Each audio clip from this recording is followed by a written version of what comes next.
সম্পূর্ণ যাত্রাপথের খরচ মাত্র 310 টাকা। হ্যাঁ, মাত্র 310 টাকা।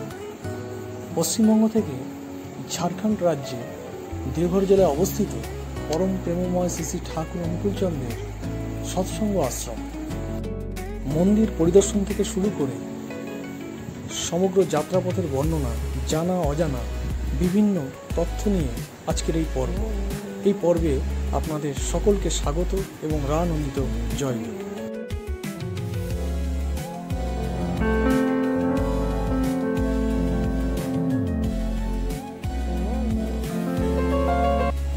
ব্যান্ডেল থেকে রাত 11টা বেজে 46 মিনিটে 13043 আপ হাওড়া রক্সোল এক্সপ্রেস ধরে আমরা জসিডি স্টেশনে পৌঁছে গেলাম ভোর 4টে বেজে 30 মিনিট।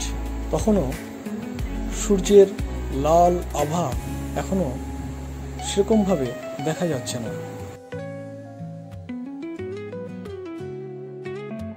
আমি কল্যাণী থেকে একটি সুপারফাস্টের টিকিট কেটেছিলাম জসিডি পর্যন্ত 125 টাকার বিনিময়ে। এই জসিডি স্টেশন থেকে বহু অটো ঠাকুরবাড়ি যাওয়ার উদ্দেশ্যে দাঁড়িয়ে থাকে। মাত্র 30 টাকা শেয়ার অটো করে আমরা রওনা হলাম ঠাকুরবাড়ির উদ্দেশ্যে। প্রকৃতির দূষণমুক্ত বায়ু আর ঠাকুরবাড়ি যাওয়ার সেই অনাবিল আনন্দে মনটা ভরে উঠেছে।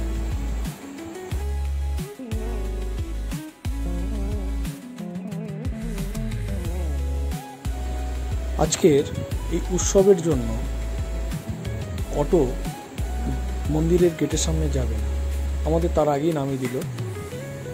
আমরা হেঁটে হেঁটে মন্দিরের গেটের সামনে গেলাম। জীবন্ত ভগবানের দর্শনে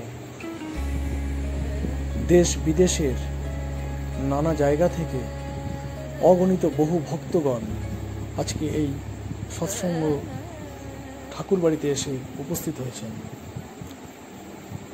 বর্তমান সৎসঙ্গে কর্ণধর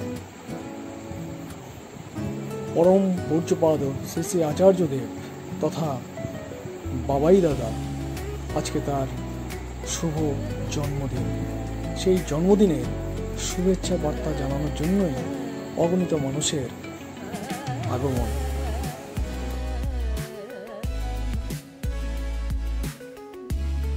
সারাদিন ধরে নানাবিধ মাঙ্গলিক অনুষ্ঠানের মধ্যে সাড়ম্বরে এই দিনটি আমরা পালন করব। ভগবানের প্রতি ভক্তের যে ভালোবাসা এখানে না আসলে তা বোঝা যায় না।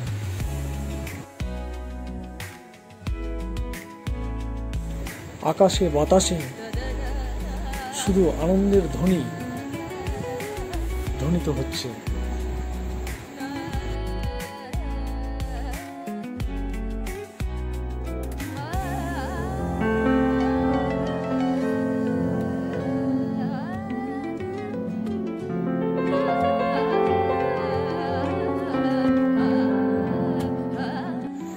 নাটমণ্ডপ থেকে শুরু করে সমগ্র ঠাকুরবাড়ি এত সুন্দরভাবে সুসজ্জিত হয়ে সেজে উঠেছে যা নিজের চোখে বিশ্বাস করতে পারছি না।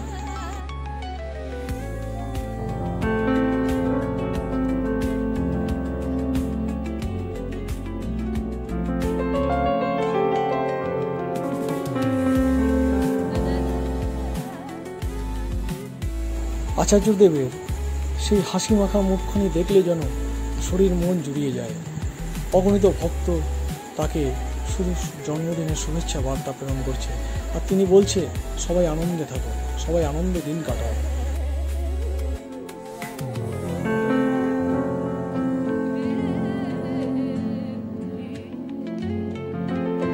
একবার আসুন সকলে এই জীবন্ত ভগবানের দর্শন করে যান।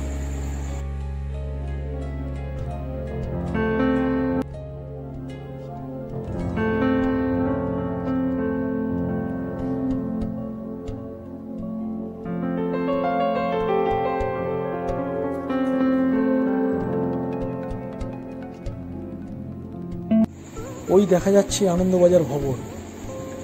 আজকে লক্ষ লক্ষ ভক্তগণ এইখানে প্রসাদ নেবেন। আজকের আনন্দবাজারের দায়িত্বে উত্তর চব্বিশ পরগনা জেলা দায়িত্ব নিয়েছেন দুপুরে আনন্দবাজারের প্রসাদ গ্রহণের জন্য।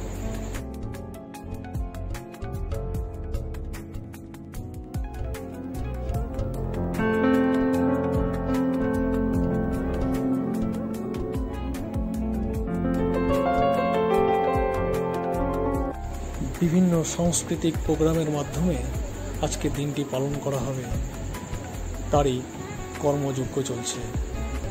সুবিশাল স্টেজ বানানো হয়েছে। এটি ঠাকুরবাড়ির আনন্দবাজার ভবন। এখানে ভক্তরা দুবেলা প্রসাদ পান, কোনো রকম পয়সা লাগে না।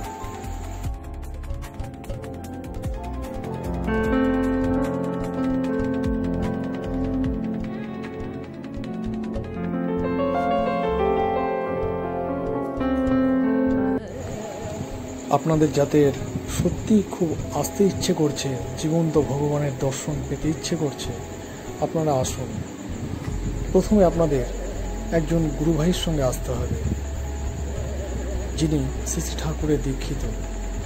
তার সঙ্গে যদি আপনি আসেন তাহলে আপনার থাকার এবং খাওয়ার কোনোরকমভাবে অর্থ ব্যয় করতে হবে না।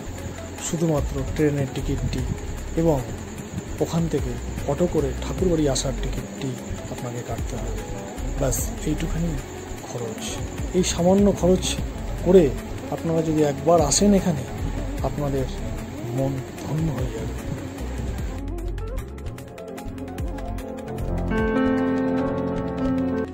এবারে ঠাকুরবাড়িতে এসে একটা নতুন ফুড কোর্ট দেখতে পেলাম। এখানে একদম পেঁয়াজ রসুন ছাড়া সম্পূর্ণ ভেজ খাবার পাওয়া যায়।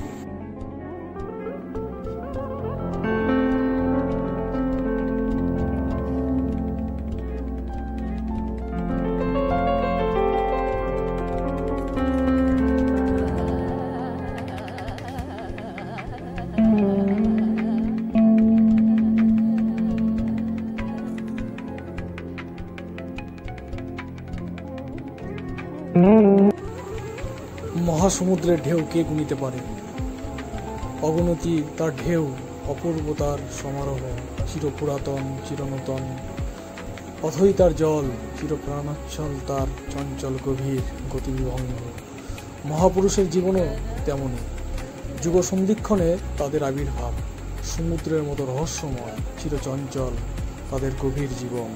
সমুদ্রের মতোই অতল, থল কুল নেই, পারাপার নেই, বর্ণনা করা যায় না।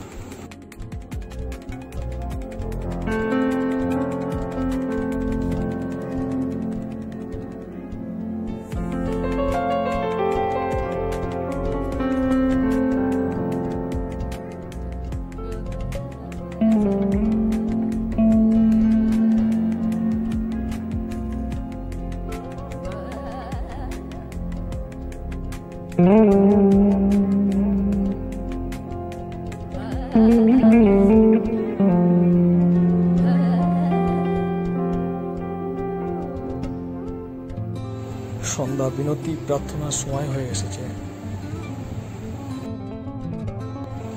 সকলে নিজ নিজ আসনে উপবেশন করেছেন।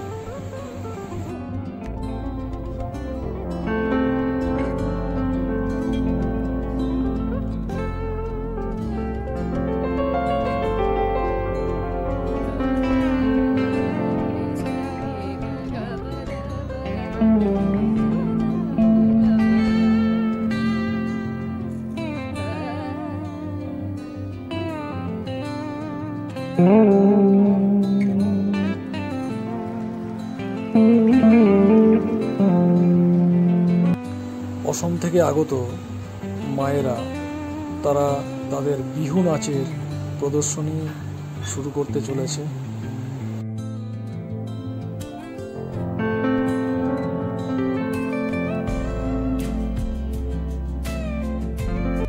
এই নাটমণ্ডপেই ঠাকুর দুবেলা বসতেন, ভক্তদের সাথে হৃদয় বিনিময় করতেন। ভক্তদের বিভিন্ন সমস্যার সমাধানের পথ তিনি বলে দিতেন, আর ভক্তরা সেই আনন্দ প্রাণ নিয়ে তারা বাড়ি ফিরে যেতেন। উৎসব উপলক্ষে ঠাকুরবাড়িতে সারাদিনই ছিল মানুষের ঢল। সন্ধ্যায়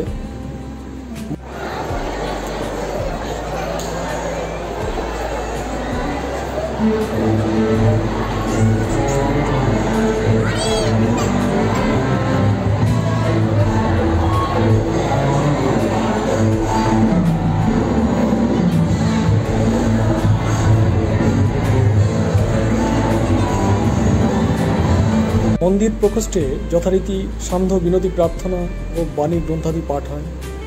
রাতে আলোকমালায় এক অপরূপ সজ্জায় সুসজ্জিত হয়ে ওঠে ঠাকুরবাড়ি। সমগ্র দেশ বিদেশের বিশিষ্ট ব্যক্তিবর্গ এই পবিত্র তীর্থস্থানে পরিদর্শনে আসেন। অভাবনীয় লোক সমাবেশে নানা অনুষ্ঠানের মাধ্যমে অনুষ্ঠিত এই উৎসব বিস্তীর্ণ অঞ্চলে সর্বস্তরের মানুষের মধ্যে অভূতপূর্ব সাড়া জাগিয়ে তোলে।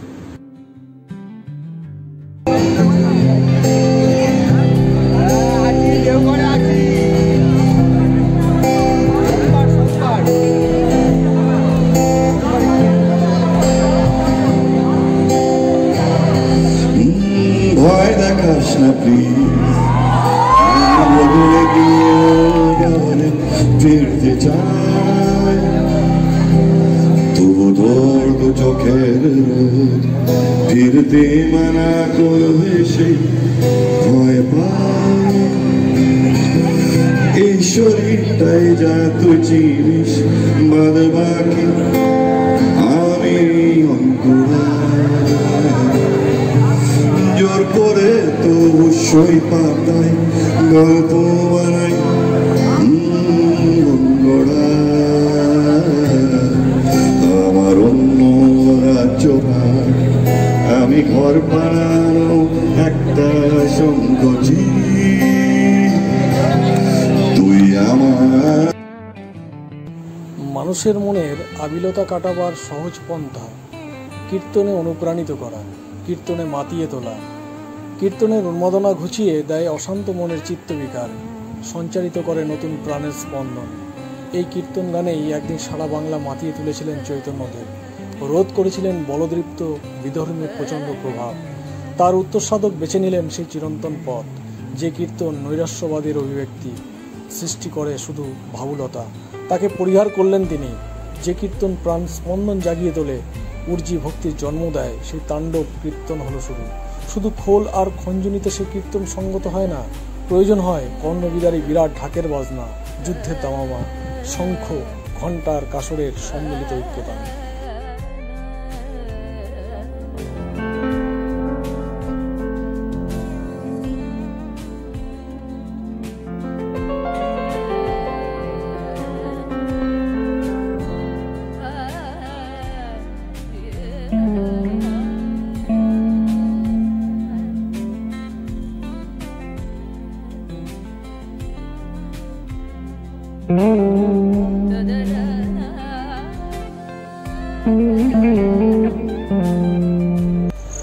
আমরা যারা ভক্তগণ এই উৎসবে এসেছিলাম, তাদের থাকার জন্য এই মস্ত বড় বড় প্যান্ডেল তৈরি করা হয়েছিল ঠাকুরবাড়ির পক্ষ থেকে। এখানে সমগ্র পরিষেবা বজায় ছিল, পাখা, লাইট, নিচে তক্তা, পোষ পাতা, সমস্ত রকমের পরিষেবা এখানে ছিল। আমরা এখানে রাত্রিবাস করে পরের দিন সকাল 6:22 রক্সোল এক্সপ্রেসে হাওড়ার উদ্দেশ্যে রওনা হয়েছি।